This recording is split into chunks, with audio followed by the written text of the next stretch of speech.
Hey friends, welcome back to 360 Celeste. Let's talk about it. Here you see I'm cutting some fresh flowers, getting ready for Alethea's wine tasting event that she somehow managed to get me to host because she knew that I would get into it. And here you see I am putting soda in a pitcher of water for my fresh flowers that I also got from Aldi's. Aldi's has everything you need to throw the perfect little wine tasting or girls' night get together.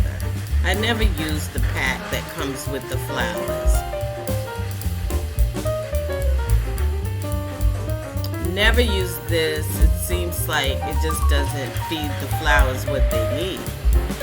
So, as a chef of my house, I'm gonna throw down in my kitchen, make lunch, a herb encrusted salmon, roasted vegetables, saffron rice, and a lemon cake for dessert.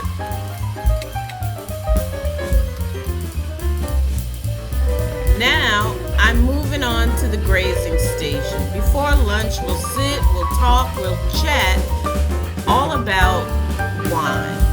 So when you're creating a grazing station, you want to have different things that go with wine.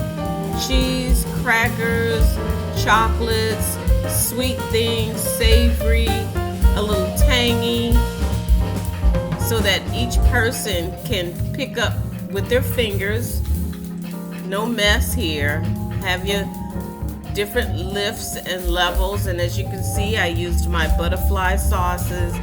So if the ladies want to make a little mini plate, they can use their butterfly trays. So I have here some prosciutto, some goat cheese, and 2 other types of cheese with a variety of crackers, grapes, walnuts, other kinds of nuts. What else did I have? Raisins and dried fruits, and chocolate cookies and chocolate straws. Makes a really interesting setup for a grazing station.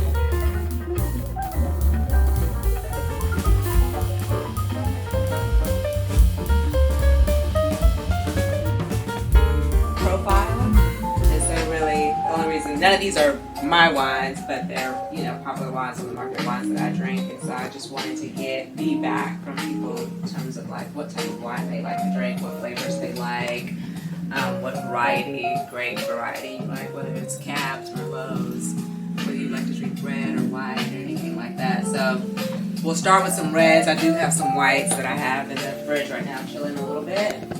But that's pretty much it. It's just a social around wine. Yay! I have a question. Yes, ma'am. So, does the elevation of where the wine is grown make a difference in the flavor? The grapes? Well, that's Yes, the grapes, the elevation where the grapes are. They say that it does. It's very similar to coffee, like premium, Arabica coffee, and things like that. Like, it's all about the elevation of where it's. I think the higher the elevation, the more quality it's the grape that is produced. I'm not going to say the better quality of the wine because you can put all types of additives and other things into wine. You can put more sugar in it and all that type of stuff. So that's a thing, like how much residual sugar is in wine and that type of stuff. So you can probably have a quality grape and still maybe not even get a bottle of wine that you think meets your palate because there could be other things in there that you don't like. So some people have sensitivities to, like a lot of people talk about tannins, right? Like having sensitivity to tannins and things of that nature. They might say, "Oh, I get headaches if I drink cheap wine." And it's not even necessarily cheap wine. It's just the number of tannins that are in it. And a lot of that comes from the alcohol. What comes from the tannins specifically come from the skin of the grapes and the seeds of the grapes. So they actually will like take those extra parts and like take it to another thing, kind of squeeze it to get like almost everything that they can get out of it. And so when you're making wine, you can say how much tannins you actually want in it. Right. And so that whatever they squeeze out of that, based upon how much tannin you want, When you're they'll out put drinking, more in and more out. you'll notice there's certain ones you like the next day it's like, gee. So you got to remember which ones not to drink so you don't feel like that. And when you find one you love. So the winemaker that I'm working with, his name is Chris Christensen, and he has Bakken wines. That sounds so familiar. I think I've seen him on YouTube. Yeah, like out in Sonoma County. Yeah, I watched this video. And so he was basically saying a lot of times when people have the headaches, it's not necessarily the tannins. It can actually be histamines. So if you have, sensitivity to histamines, then that could actually be what you're experiencing versus the tannins. So how do you know how much tannins or whatever is in the bottle? You can tell a lot of times by the dryness. So when you drink it and you kind of want that thing that because you're like, oh, this is really dry, I don't like it. Because a lot of people don't like super, super dry wines. But when it has that thing that it makes you like feel like you need to swallow or spit or something like that, that means that there's probably a higher level of tannins in it.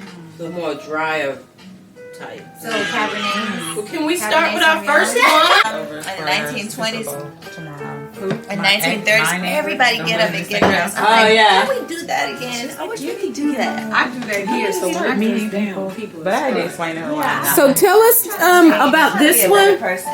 This one's Chronology. It's just a red blend from California, 2018 vintage. So is it from 2018? Is that That's The- so the when it was vintage is harvested? the year that they harvested the grapes. pulled the grapes? Yep. Wow. So let's see. it's a little drier. This one probably is a little bit drier, but not super dry. No. But a little bit drier. What's the difference between the two we just had? Well, this is just a red blend, Okay. and then this one was a Zinfandel. So meaning it's different grapes. yeah, Could be some there could be sweet. a number of different grapes in this one, Because it's a blend. and then this one is the Zinfandel grapes. God is so awesome. Well, He really is. So far, There's I over love the 1,400 brown. grapes just and in natural- You Italy. will never Grapes run are so out of expensive. stuff to eat. Never. Mm-mm. There's No. so many combinations. And we can, Like they're there's people who know how to create wine at home. So, most wines come from the same place. Oranges.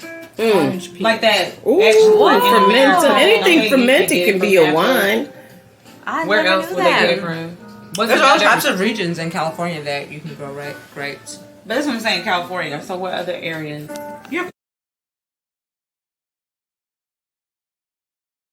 Let's talk about it. Feminine energy as we serve a communal style lunch.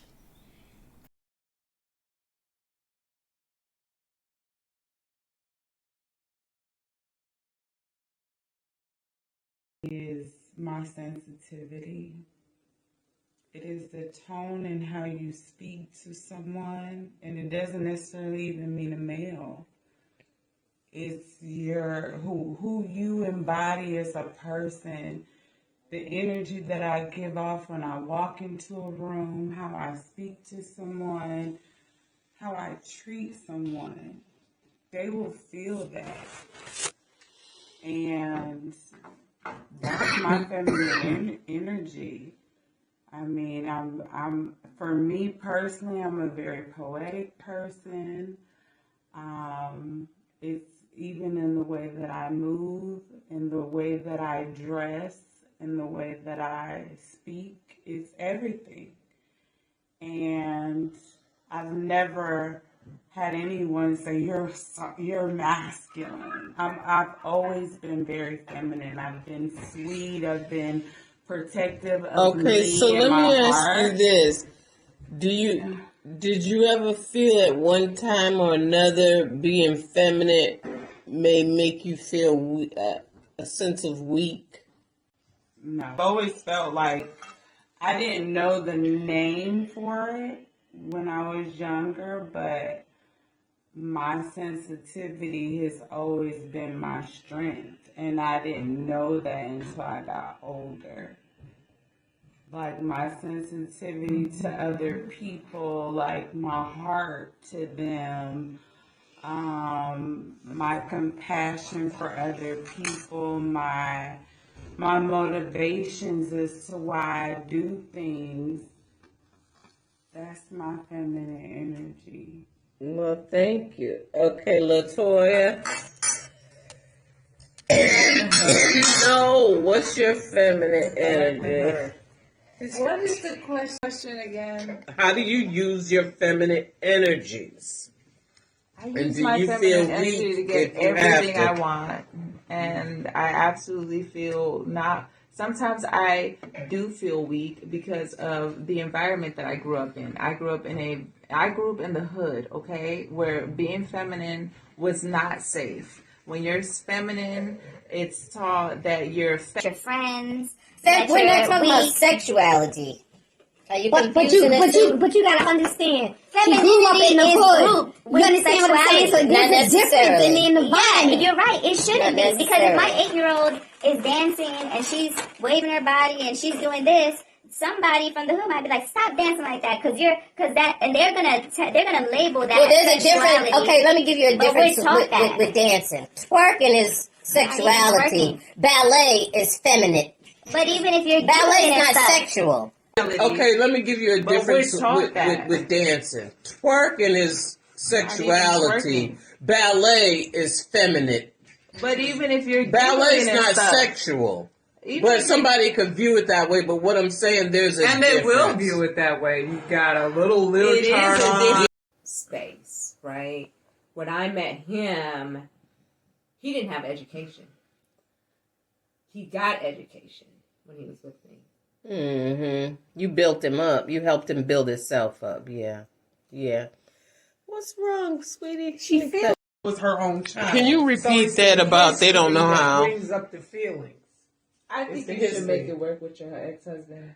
No. It's not about it's not about her making it work with him. It's a healing that black men need in general, and that they don't know how to love because they didn't necessarily have it. A lot of us came from broken homes. A lot of us don't know how to love because we are women. We're natural lovers. We're natural nurturers. It comes easy for us. It does not come easy for them. They always think that a woman is trying to take from them or trying to have a one-up on them or something like that. And that is why I say if that man had humility, if he had God in his life, he would be the perfect man for you. And I know that because I know you. But because he does not have those things, it's not worth your time. It's not worth your tears. It's not worth your energy or your future. That's what I say. And it hurts me to know that he is very capable. He has all the potential in the world. But because he doesn't know how to love you correctly, I say no. Can you cut that off for a minute? Because I don't want what I say. I know.